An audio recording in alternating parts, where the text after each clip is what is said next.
Previously on Passion for God. Nous sommes en train de célébrer la résurrection de Jésus. Nous allons parler ce matin de la puissance de la résurrection. Amen. Il est important pour nous de comprendre pourquoi la résurrection est si capitale, est si nécessaire, est si indispensable. Nous ne pouvons pas croire à la résurrection si nous ne croyons pas que c'est Jésus qui a été crucifié. Jésus n'a pas été crucifié parce que les hommes voulaient le crucifier. Jésus a été crucifié parce que le Père l'a envoyé pour payer pour nos péchés. Qu'est-ce que nous entendons par résurrection? Lorsque nous parlons de la résurrection de Jésus, et qu'est-ce qu'il y avait de si significatif? Pourquoi la résurrection de Jésus était tellement différente? Après tout, il y a eu des gens de ressuscités dans l'Ancien Testament. Qu'est-ce que nous voyons dans la résurrection? Pourquoi c'est si important? Je vous donne 10 points.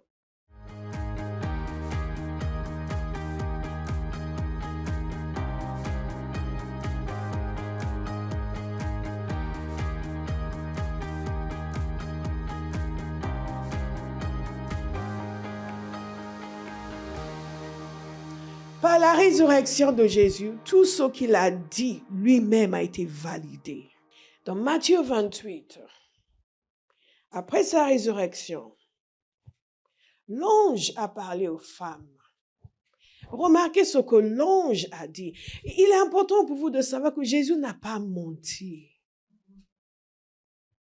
Non seulement la parole le concernant a été validée, mais ses propres paroles ont été validées. Et l'ange dit aux femmes, il nous a dit au verset 5, mais l'ange reprit la parole et dit aux femmes, quant à vous, n'ayez pas peur. Vous savez pourquoi il dit quant à vous? Parce que juste avant ça, il nous a dit que les gardes tremblèrent de peur et devinrent comme morts. Et eux là, ils peuvent trembler de peur parce qu'ils sont du mauvais côté. Mais vous, n'ayez pas crainte. Dites à quelqu'un, n'ayez pas crainte. Quant à vous, n'ayez pas peur, car je sais que vous cherchez Jésus, celui qui a été crucifié. Il n'est pas ici, écoutez bien, car il est ressuscité comme il l'avait dit. Bien-aimé, tout ce que Jésus a dit te concernant va s'accomplir. Il l'a dit et ça a été fait. Amen. Et je prie que vous ayez la révélation de la véracité de sa parole. Ce qui semblait le plus improbable, il l'a dit et ça a été fait. Quel que soit ce qu'il dit, tout concernant aujourd'hui, ce sera fait. Amen. N'essayez pas de vous encourager juste en cherchant des promesses. Oui, tu me promets ceci, ok. Non. Cherchez Dieu. Cherchez le Seigneur. Et plus vous connaissez son caractère, plus la sérénité va vous gagner. Vous le connaissez comme le Dieu vrai qui ne ment jamais. Et il vous dit quelque chose, c'est tout. Comme on dit en bon français, you can take it to the bank. C'est fini, c'est acté, c'est fait. Ce sera votre témoignage. Amen. Les gens vont dire, mais pourquoi tu es si serein? Parce que le Seigneur a parlé. Amen. Oui, mais tout va de travers, mais le Seigneur a parlé. Oui, mais comment tu vas faire? Mais il n'est pas un homme pour mentir. Aïe, Père, que la révélation pénètre nos cœurs. Amen. Que nous voyons la fiabilité de Jésus, que nous voyons la véracité de Jésus. Il nous a donné la victoire sur le péché. Dans Isaïe 53, 10, nous avons lu cela tout à l'heure, qu'il a donné sa vie en sacrifice pour le péché. Par conséquent, s'il a donné sa vie en sacrifice pour le péché, cela a plusieurs conséquences. 1, que nos péchés sont pardonnés. 2, que le péché ne peut plus dominer sur nous.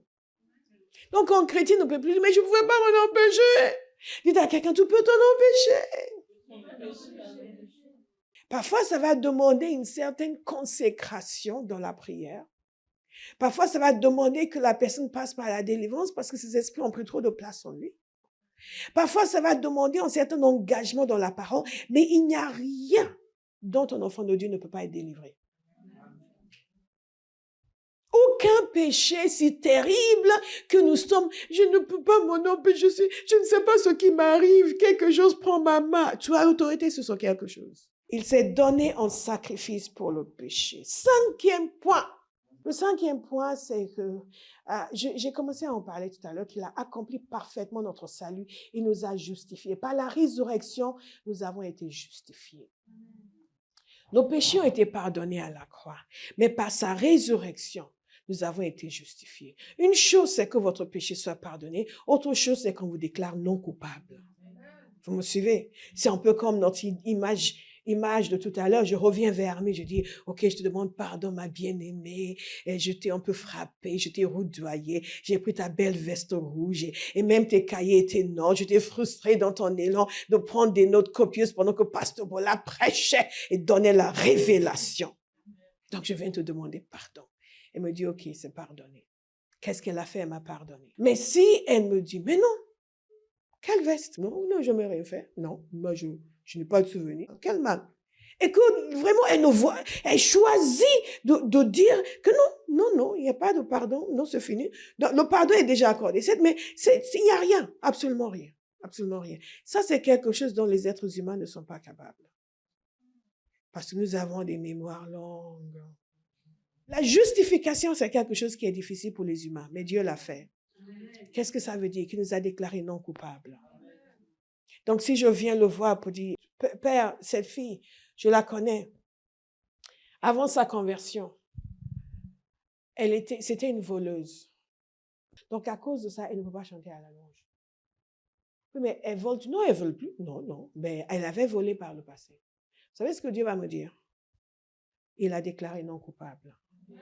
Il l'a justifié. Pas parce qu'elle est juste, il a juste déclaré juste. Elle n'est pas devenue juste, il a déclaré juste. Et parce qu'il a déclaré juste, elle va maintenant se sanctifier pour manifester la justice. Et la parole de Dieu nous dit que par la résurrection, il nous a justifiés. Écoutez, dans Romains 4, verset 25, lui qui a été donné à cause de nos fautes et qui est ressuscité à cause de notre justification. Donc, je prie pour quelqu'un ce matin. Soyez délivrés de tout mauvais souvenir. Amen. Soyez délivrés de tout tourment concernant votre passé. Amen. Soyez délivrés de tout sentiment de culpabilité qui vous mine à cause de ce que vous étiez avant. Amen. Au nom de Jésus. Amen. Au nom de Jésus. Amen. Et même de ce que vous avez fait il y a 10 minutes, pour lequel vous avez demandé pardon. Soyez délivrés de la culpabilité. Amen. Alléluia. C'est important pour nous de pouvoir recevoir la révélation. Ce n'est pas quelque chose d'humain, c'est divin. De pouvoir déclarer non coupable quelqu'un qui est coupable. Et quand vous en avez la révélation, non seulement vous êtes reconnaissant, mais vous devenez fidèle envers Dieu. Parce que vous savez que lui, il est de votre côté. Pas pour encourager vos péchés, mais parce qu'il vous délivre. Il vous pardonne. Et il ne vient pas vous dire, hé, toi là. Les gens mariés, vous savez comment c'est? Ah non, mon chéri, ma chérie, c'est fini, non, pas plus de ça. 2 mois après, tu recommences. Tu recommences. C'est la dernière fois. Mais non, je t'ai pardonné. Mais là, c'est comme ça que tu Et où que vous alliez, vous avez déjà vu des gens, il y a quelqu'un, il devient président de la République. Vous voyez ses anciens camarades d'école? C'est qui? Pierre. On connaît Pierre. Monsieur le Président, c'est ça. Pierre. Non, mais Pierre, il venait à l'école, il n'avait même pas de chaussures. Il marchait pieds nus. C'est nous, on l'habillait. En d'autres termes, ils ne vont jamais vous laisser tranquille. Ils vont toujours vous ramener dans ce que vous étiez. Et c'est ce que Satan fait avec les chrétiens. Il vous ramène toujours dans ce que vous étiez pour que vous ne jouissiez pas pleinement de ce que Jésus a fait pour vous. Pour vous rappeler constamment. Oh, maintenant tu lèves les mains à l'église, tu danses, tu chantes. C'est pas toi qui sortais avec des hommes mariés. Oui, mais je me suis reportée à... C'est pas des gens comme toi qu'il faut à la louange. Il faut des gens qui ont grandi dans l'église, qui ne se sont jamais écartés. Toi, tu es sorti avec des hommes mariés. Après ça, tu as fait ceci. Tu as fait 3 avortements. Il y a 3 enfants qui sont morts à cause de toi. Et maintenant, tu veux intégrer la louange. Dites, c'est mon passé. C'est mon passé. Et il m'a déclaré juste. Pas parce que je suis juste, mais parce qu'il m'a accordé sa justice. Alléluia. Quand nous comprenons la justification, ça nous pousse à être obéissants, à être soumis à Dieu, à le servir, à l'honorer, parce que nous sommes reconnaissants. Si nous ne réfléchissons pas assez sur ces choses, nous allons continuer à être désinvoltes envers le Seigneur, envers le péché. Oui, mais je ne peux pas m'en empêcher. Ma main tremble. À chaque fois que je vois la souris, il faut que je regarde quelque chose. Mais Seigneur, garde-moi. Garde. Vous êtes en train de regarder au Seigneur, garde-moi. Ah, ma main tremble. Ah, je vais jeter la souris. Et c'est parce que vous ne savez pas de quoi vous avez été pardonné. Et que votre cœur n'est pas rempli de gratitude envers celui qui vous a déclaré juste alors que vous étiez la pire des personnes. L'apôtre Paul a dit, j'étais un meurtrier, un homme violent, mais il m'a fait grâce. Et maintenant, qu'est-ce que je fais? Je lui donne toute ma vie. Je prie que cette révélation entre dans le cœur de quelqu'un ce matin. Et quand vous dites, mais pourquoi tu es devenu si fou de Dieu? Parce qu'il m'a fait grâce. Moi qui insultais les chrétiens, j'insultais la Bible, cette Bible que je prêche aujourd'hui. Je l'insultais, je me moquais. Et des chrétiens qui venaient, je me moquais d'eux. J'apprenais des versets pour me moquer d'eux, pour les contredire, pour argumenter. Mais Dieu, la vengeance de Dieu est douce. Je me moquais, je sortais des versets, paf, paf, paf, pour les contredire. Et quelqu'un me dit, pourquoi vous prêchez? Ah, ça c'est la meilleure chose qu'il aurait pu faire de ma vie. Dis la même bouche avec laquelle tu as maudit ma parole. Tu vas maintenant l'utiliser pour l'annoncer. Et quelqu'un veut dire, mais pourquoi vous donnez autant? Ah, parce que j'ai été pardonné. Parce qu'il m'a justifié. Parce qu'il m'a déclaré, je dis pas, qu'est-ce que vous voulez? I have to live for God. Parce qu'il m'a déclaré non coupable. Alors que j'étais coupable. À cause de la résurrection. 7e point, par sa résurrection, il nous a donné autorité dans le monde. Il nous a donné la capacité de dominer sur la terre. Il nous a donné autorité sur le diable, sur toutes ses puissances. Oh, this is good. Par sa résurrection, il a enlevé toute la puissance du diable. Mais avant cela, je vais vous donner un autre point. Et c'est le point, normalement c'est le point 6. C'est que par sa résurrection, il a établi l'Église. Il est devenu chef suprême de l'Église. Et il a élevé l'Église avec lui. C'est merveilleux. La parole de Dieu nous dit qu'elle est assise à la droite du Père et nous sommes assis avec lui dans les lieux célestes. Nous sommes venus du fond, nous sommes montés en haut. Vous êtes encore en train de vous débattre. Je ne sais pas, les démons me poursuivent. Dans quel monde vous êtes? La parole de Dieu nous dit qu'il est assis au-dessus de toute principauté, toute puissance, tout nom qui peut se nommer. Il a établi comme chef suprême de l'Église. Et l'Église est son corps, il a tout mis sous ses pieds. Par sa résurrection, sa souveraineté et sa domination sur les ténèbres a été établie. Il a établi son Église et élevé son Église. Éphésiens 1, chapitre 20. Cette puissance, il l'a déployée en Christ. Quand il a ressuscité, il l'a fait asseoir à sa droite dans les lieux célestes. Il l'a ressuscité et il l'a fait asseoir à sa droite dans les lieux célestes. Au-dessus, dites au-dessus, de toute domination, de toute autorité, de toute puissance, de toute souveraineté et de tout nom qui peut être nommé. Non seulement dans le monde présent, mais encore dans le monde à venir. Il a tout mis sous ses pieds. Et il a donné pour chef suprême à l'Église, qui est son corps, la plénitude de celui qui remplit tout en tous. C'est extraordinaire. Ressuscité, élevé, établi, il règne et nous régnons avec lui. C'est pour cela que ça nous amène au 7e point. Il nous a donné autorité pour dominer. Après nous avoir positionnés en haut, Jésus est la tête et l'Église est son corps. Après nous avoir positionnés spirituellement, il nous donne son autorité. Tout pouvoir m'a été donné dans le ciel et sur la terre. Donc, allez. Dites à quelqu'un, va. Va en son nom. Va en son nom. Sois délivré de la peur. Sois délivré de la crainte. Sois délivré de l'intimidation. Va en son nom. Avec l'autorité qu'il t'a donnée. Avec la puissance du Saint-Esprit. Alléluia. Il t'a rendu invincible. Et il n'y a aucune puissance qui est autorisée à vaincre un enfant de Dieu. Si une puissance vous a vaincu, on devrait vous fouetter. Vous dites, comment tu as permis ça? Regardez quelqu'un avec un air sévère. Comment tu as permis ça? À partir d'aujourd'hui, vous allez décider que vous devenez invincible. Qu'aucune domination ne va dominer sur vous. Vous comprenez? Nous ne sommes pas en train de le dire parce que ça nous fait plaisir. Ils ne sont pas en train de raconter des fables aux enfants. C'est ça la résurrection. Ce n'est pas sa résurrection. Ah, c'est après sa résurrection qu'il a dit à ses disciples, maintenant c'est bon. J'ai tout pris. Tout pouvoir m'a été donné.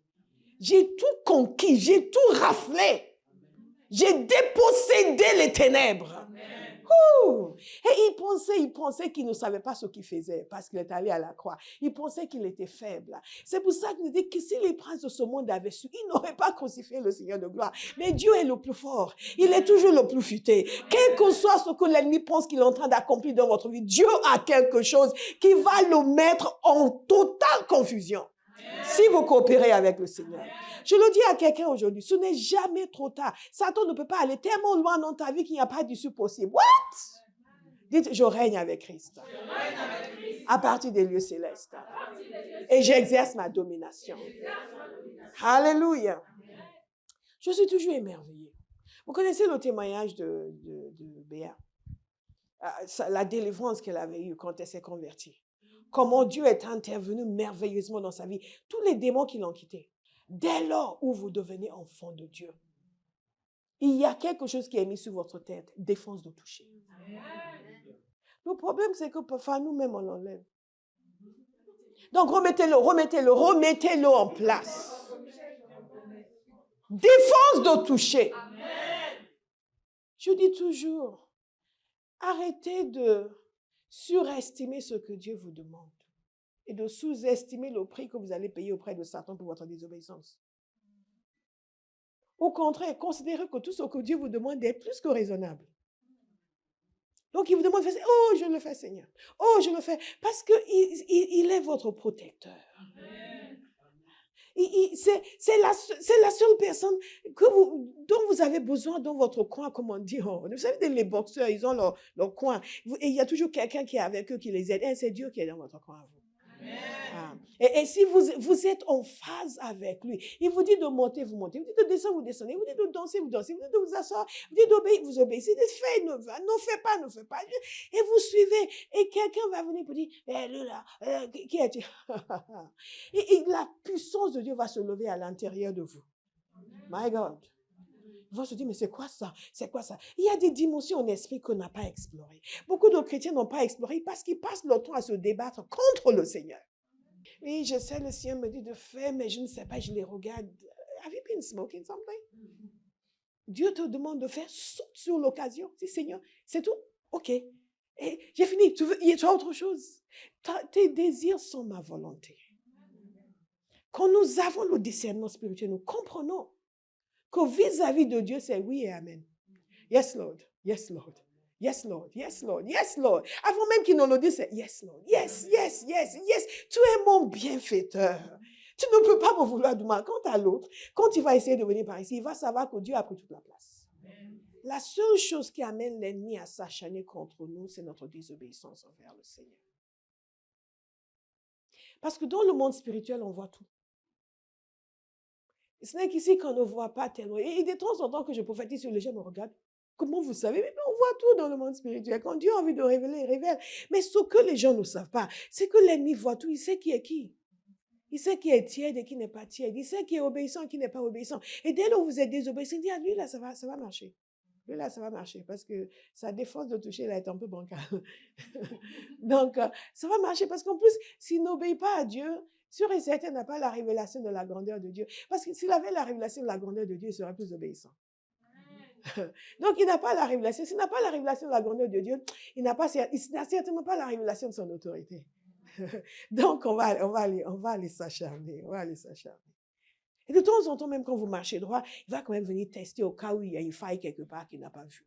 Donc, il va jeter une pensée et vous, vous allez, in the name of Jesus, ah! Si vous êtes comme moi. Et oh, zut, il n'y a pas encore de faille. Bon, on va s'en aller, on va voir si on va revenir. Il a fait ça avec Jésus.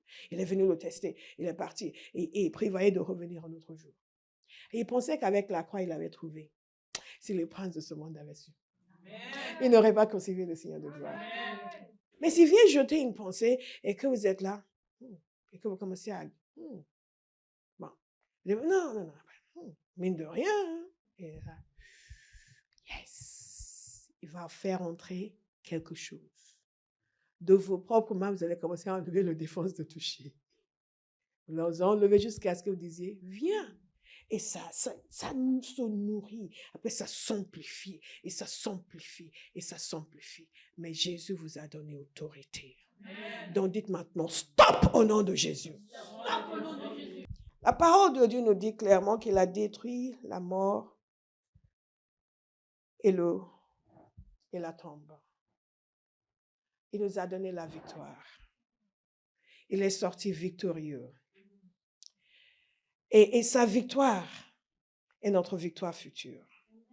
C'est notre victoire présente, c'est aussi notre victoire future. Parce que sa résurrection préfigure notre résurrection. Si nous allons ressusciter. Avec des corps comme le sien. Des corps glorieux. Comme le sien. C'est quand même extraordinaire. Nous avons chanté ce chant. Mort, où est ta victoire? Le tombeau est déserté. La parole de Dieu, mort, où est ton aiguillon? Et il parle de tous ceux qui étaient liés par la peur de la mort. Nous n'avons pas peur de la mort. Vous avez peur de mourir, vous? Non. Vous mourrez aujourd'hui, on va pleurer parce que vous allez nous manquer, mais on va se réjouir aussi parce que vous serez avec le Seigneur. Alléluia. Je vous assure, si je pars aujourd'hui, je vous interdis de pleurer. D'ailleurs, certains le savent. Je ne suis là que parce que le Seigneur a insisté. Il était tantôt, le Seigneur me donnait une telle révélation de lui. Il me courtisait en fait. Je me disais, quand il voulait m'appeler, il me courtisait. Je commençais à voir Dieu, une dimension de Dieu et ça me... À un point, je voulais mon ami. Je dis, I want to be with you. I want to be with you. À chaque fois que j'y pense,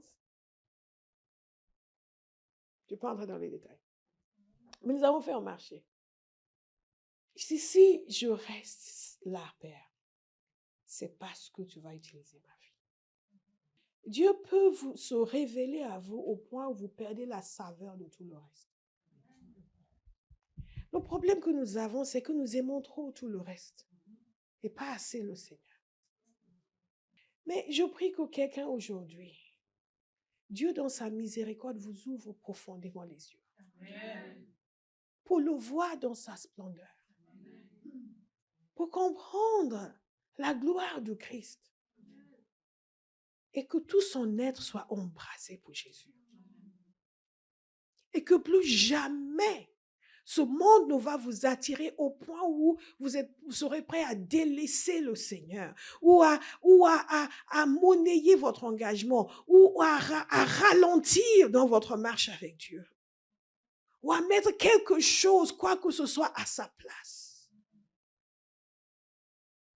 Dieu peut vous ouvrir les yeux au point où tout le reste perd sa valeur. Et c'est pour ça que Paul peut dire, pour moi, vivre c'est Christ et mourir m'est un gain. En d'autres termes, tout cela n'a pas de valeur. La mort perd son emprise. Vous n'avez plus peur de mourir, pourquoi? Mais vous êtes là parce que vous savez que vous serez encore utile à Dieu sur la terre. Et on n'a pas besoin de vous pousser, vous cajoler, parce qu'il y a une vie, la vie de Dieu à l'intérieur de vous, vous alimente en continu. C'est la vie de la résurrection, la puissance de la résurrection qui agit en nous. La mort a été détruite. L'emprise de la mort a été détruite. De quoi avons-nous peur aujourd'hui? Nous sommes morts aujourd'hui, nous sommes avec Christ. Qui est infiniment mieux, nous disait Paul. Je prie que l'expérience de Paul devienne la norme dans l'Église aujourd'hui. Il y a des gens qui ils ne viendront que quand vous leur promettez quelque chose de matériel. Mais Dieu est la satisfaction du chrétien, pas ses cadeaux. La satisfaction du chrétien, c'est Dieu lui-même. Quand j'ai commencé à comprendre cela, j'ai dit, Père, si tu veux me bénir, bénis-moi avec toi-même. Tu es content de moi, tu veux me bénir, révèle-toi davantage. Permets-moi de goûter davantage à ta personne, de te voir, de te connaître. La résurrection brise le pouvoir du péché, brise le pouvoir de la mort, brise le pouvoir de l'enfer, brise le pouvoir de la tombe. Nous ne concevons nos vies que selon ce que Dieu a prévu pour nous. Nous restons dans l'image de Dieu qui a été détruite quand Adam a péché. Restaure cette relation avec Dieu, cette relation harmonieuse avec Dieu. Par la résurrection de Jésus, les dons nous ont été donnés. La parole de Dieu nous dit dans Éphésiens chapitre 4 qu'il est monté sur les hauteurs. Que signifie il est monté? Sinon qu'il est aussi descendu dans les régions les plus basses de la terre. Celui qui est descendu, c'est celui qui est monté au-dessus de tous les cieux, afin de remplir tout l'univers. Et quand il est monté, qu'est-ce qui s'est passé? Donc, il est descendu dans la mort et il est monté dans la résurrection. Et la parole de Dieu nous dit que nous sommes morts avec lui, nous sommes ressuscités avec lui. Et donc, il y a cette nouveauté de vie qui nous est communiquée. Mais en montant sur les hauteurs, qu'est-ce que Jésus a fait? Il a donné des dons à l'Église. Il a donné des apôtres, des prophètes, des pasteurs. Tout ce que nous avons aujourd'hui, c'est parce que Jésus est ressuscité. Si Jésus n'était pas ressuscité, il n'y aurait pas d'église. Si Jésus n'était pas ressuscité, il n'y aura pas de foi chrétienne. Si Jésus n'était pas ressuscité, il n'y aura pas de pasteur, ni d'apôtre, ni d'évangéliste. Toutes ces choses, ça nous semble normal, comme ça a toujours été. Ça n'a pas toujours été. C'est le fruit de la résurrection. Et Jésus est celui qui était mort, mais qui vit. Et la parole de Dieu nous dit dans Actes chapitre 2, pendant qu'ils étaient là, ils regardaient quand il est monté au ciel. Un ange est venu leur dire, homme de Galilée, que ce Jésus que vous voyez, et qu'il va revenir de la même manière qu'il est monté. Sa résurrection, c'est aussi la garantie de son retour. S'il était resté dans la tombe, on ne pourra pas dire aujourd'hui qu'on attend le retour de Jésus. Parce qu'il est ressuscité, nos péchés sont pardonnés. Parce qu'il est ressuscité, nous sommes déclarés non coupables. Parce qu'il est ressuscité, notre casier judiciaire est effacé. Parce qu'il est ressuscité, nous marchons en nouveauté de vie. Parce qu'il est ressuscité, nous sommes libérés de la condamnation. Parce qu'il est ressuscité, il nous donne un nouveau départ.